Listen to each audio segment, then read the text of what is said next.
With the effortless grace of a master showman, a massive blade was slammed into the ground, announcing an arrival. This dramatic entrance certainly got the attention of the two schoolgirls present, one of whom was panting heavily, while the other, Princess Alexia, just looked confused. The head librarian, a man named Sairyuu, was not the least bit surprised. Of course, the legendary shadow would appear, and of course he would do so without making a single sound until the perfect theatrical moment. In fact, Sairyuu was absolutely thrilled. To think he would be granted a personal audience was the honor of a lifetime. He breathed the name that struck fear into the hearts of the wicked and awe into the hearts of everyone else. Shadow. The other girl, Claire, also gasped the name, immediately connecting the dots with the flawless logic of a true believer. If Shadow was here, then the head librarian was obviously a high-ranking member of the evil cult of Diabolos. It was just simple math. Shadow, for his part, remained perfectly still, cultivating an aura of profound mystery. Internally, however, his civilian alter ego, Sid, was running through a very different set of calculations. He figured this old librarian must have some truly niche and questionable tastes to willingly get involved with both his own bossy sister, who enjoyed tying him up, and Princess Alexia, who treated him like a stray dog. Projecting an air of deep condemnation, Shadow declared the librarian's interests to be utterly disgusting. The librarian was thunderstruck. He couldn't believe it. Had Shadow seen through everything? All of his hidden pain, his tragic past, his secret motivations.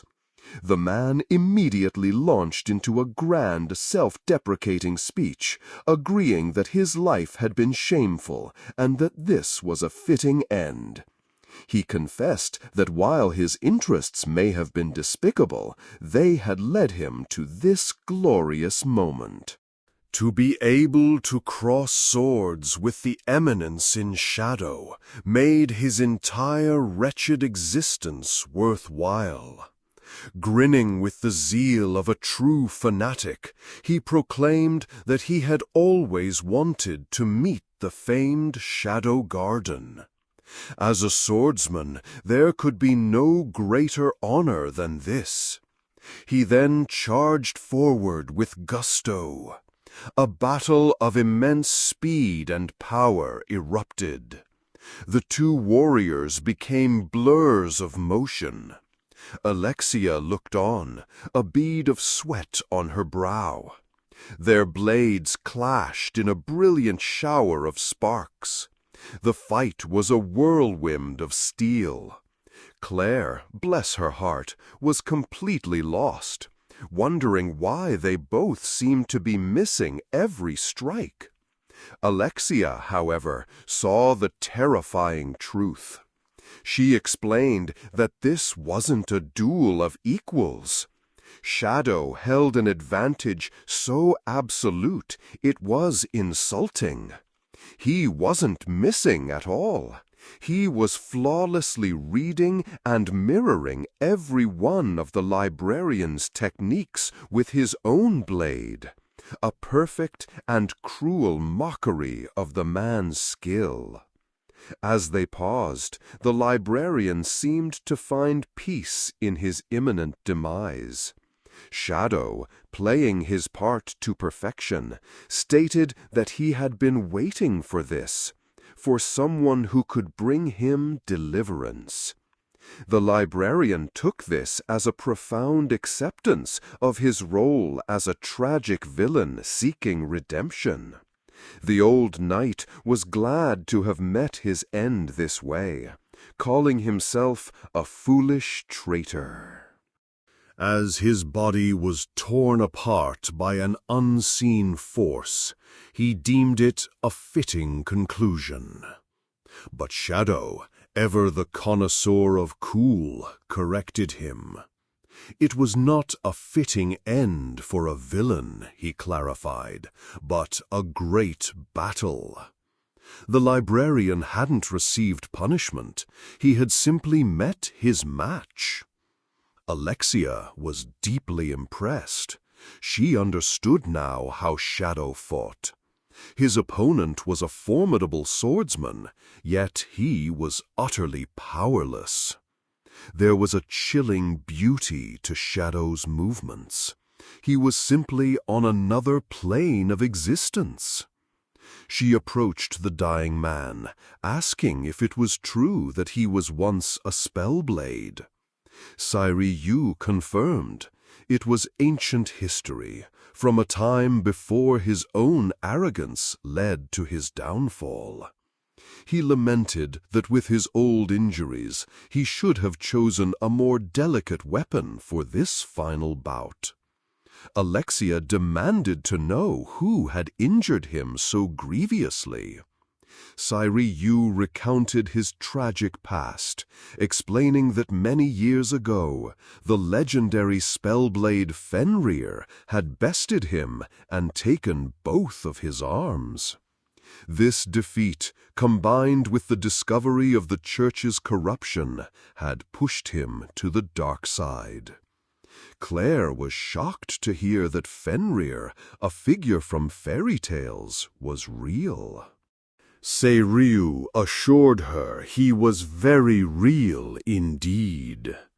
Alexia recalled hearing something similar from a certain bald church official. Sairyuu explained that Fenrir's longevity was thanks to the drops of Diabolos. This miracle drug, made from the cells of the demon Diabolos, grants immense power and immortality, but only 12 pills can be produced each year. Claire remembered hearing that the effects only last for a year. Sairyuu confirmed this, stating that continuous use was required for true immortality. He then revealed the cult's current predicament.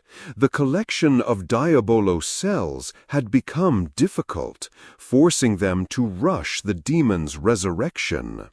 If they succeeded, the cult would finally have the power to take over the world.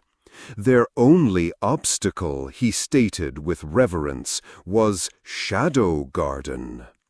The librarian coughed, admitting he was only complicit because the cult held his wife hostage, but that didn't excuse his evil deeds. A death at the hands of Shadow Garden was the only justice he deserved. He was certain that their arrival heralded a new era and the end of the cult's tyranny.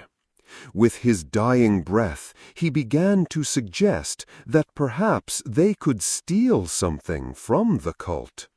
Alexia, ever the opportunist, grabbed the man and demanded he spit it out so he could die without regrets. She frantically asked for Fenrir's location and the scope of the cult's influence. Claire gently stopped her. The man was already gone. Claire looked on with sympathy, concluding that the all-knowing Shadow must have understood this pitiful man's entire story and granted his wish for an honorable death at the hands of a worthy foe. Elsewhere, in a secret high-tech lab, the Catgirl Zeta of Shadow Garden was making actual, tangible progress. She noted that her colleague Etta's artifact was impressive, but the magical energy it was gathering to break a seal was not yet sufficient. A subordinate appeared, reporting that Shadow-sama had escorted Alexia-sama and Claire. Zeta's demeanor turned frosty. She corrected the underling with quiet menace, reminding her that it was Claire Sama. The subordinate apologized profusely. The subordinate then asked for their next move, seeing as the Fenrir faction was now cornered. Zeta announced their work was done. She had successfully located the gate that seals the right arm of the demon. She also mentioned she was able to greet the hero sealed within, who, incidentally, looked quite a bit like her. The subordinate stared at the glowing, ethereal figure in the archway, asking if that was the seal's protector. Zeta confirmed it was indeed the hero who had sealed the arm long ago. The grand, world-altering plot that Sid Kagano had invented for fun was proceeding with deadly seriousness.